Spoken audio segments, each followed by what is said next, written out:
Bapak, Ibu, Saudara-saudari, adik-adik para sahabat Yesus di Paroki Santo Yosef Medari dan di Stasi Santo Thomas Egan, dan juga para sahabat Yesus dimanapun Anda berada. Berkah dalam, salam sehat, semangat selalu dan senantiasa berbahagia. Kembali marilah kita belajar ilmu sejati pada hari Sabtu tanggal 9 Oktober tahun 2021, hari biasa pekan ke-27. Kita mengawali belajar ilmu sejati kita dengan berdoa.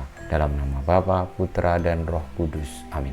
Allah Bapa kami di surga, Engkaulah benteng perlindungan bagi siapa saja yang mengimani Engkau. Semoga sabdamu mendasari kehidupan kami. Dengan pengantaran Tuhan kami Yesus Kristus Putramu, yang hidup dan berkuasa bersama Dikau dalam persatuan Roh Kudus, Allah sepanjang segala masa. Amin. Para sahabat Yesus terkasih, kita akan belajar ilmu sejati dari Injil Yesus Kristus menurut Lukas bab 11 ayat 27 sampai dengan 28.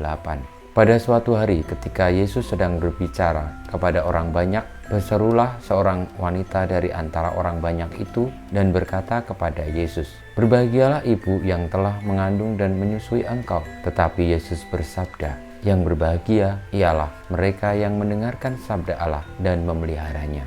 Demikianlah sabda Tuhan, terpujilah Kristus.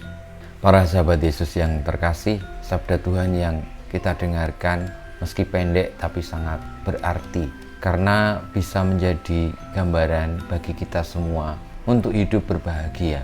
Yang dikatakan oleh seorang wanita di antara orang banyak yang berseru bahwa "Berbahagialah ibu yang telah mengandung dan menyusui engkau." Dan itu dikatakan kepada Tuhan Yesus memiliki makna bahwa dalam hidup ini seringkali kita memikirkan kebahagiaan didasarkan dari nama besar, kesuksesan, dan segala kepemilikan, segala hal yang membuat kita menjadi nomor satu dan utama di dunia ini. Namun itu semua justru tidak membuat bahagia, sebagaimana yang disabdakan Tuhan Yesus. Tuhan Yesus memberikan koreksi kepada ibu itu dan memberikan rahasia yang utama di dalam hidup bahagia, yakni mendengarkan sabda Allah dan memeliharanya. Saudara-saudariku, tidak mudah untuk mendengarkan sabda Allah dan memeliharanya, karena praktis akan bertentangan dengan hidup duniawi kita, dan itu seringkali membuat kita tidak merasakan bahagia dalam kacamata duniawi.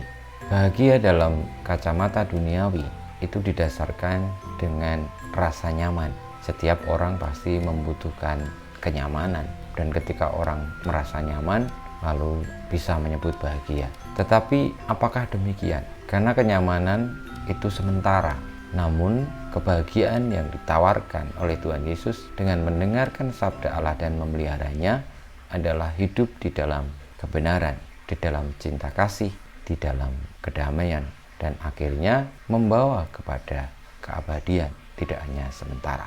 Saudara-saudariku, marilah kita meraih kebahagiaan yang sejati dengan mendengarkan sabda Allah dan memeliharanya sepanjang hayat hidup kita. Mengenai risiko, marilah kita siap menanggung kita kehilangan hal-hal yang nyaman di dunia ini, tetapi memperoleh hal yang damai sejati bagi hidup kekal. Kita mohon berkat Tuhan, kemuliaan kepada Bapa dan Putra dan Roh Kudus, seperti pada permulaan, sekarang, selalu, dan panjang segala abad. Amin. Ya Yesus, jadikanlah hati kami seperti hati-Mu.